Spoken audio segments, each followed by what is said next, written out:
Hi guys, welcome back to another bite-sized video. I hope you guys are hungry and ready to eat.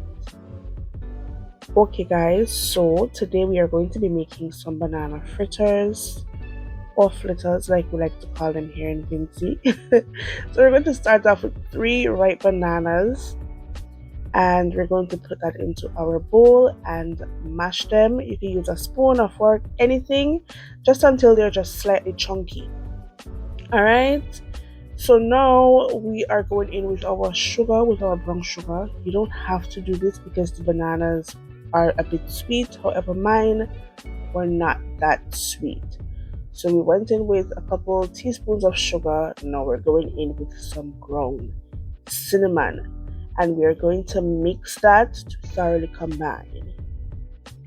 So guys, if I do not list the ingredients in the video, in their corresponding quantities, I will do so down in the description.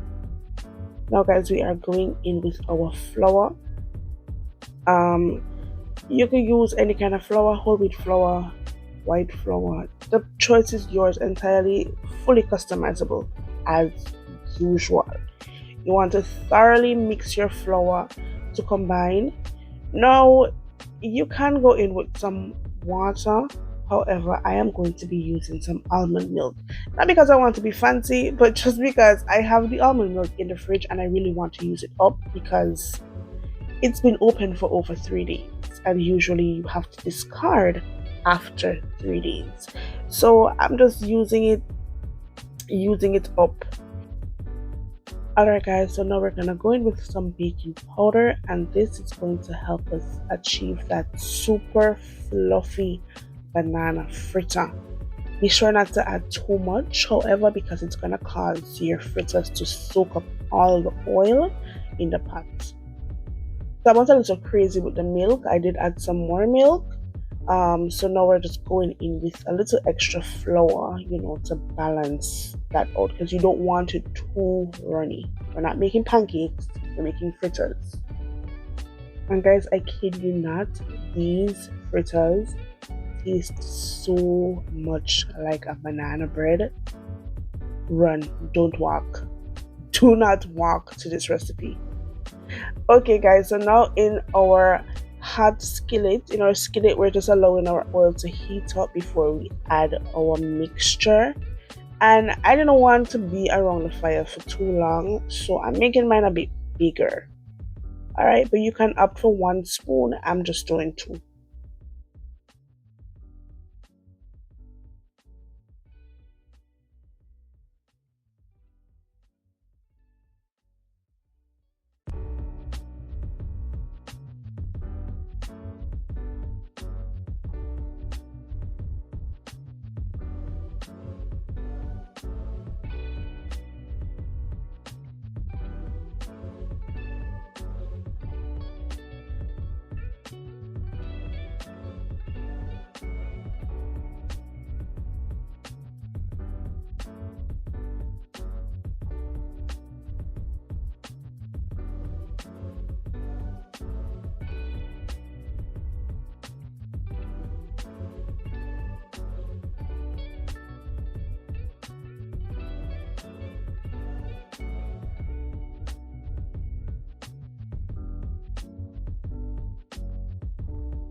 So guys, these are the finished product. They are by no means perfect looking, but they taste absolutely delicious.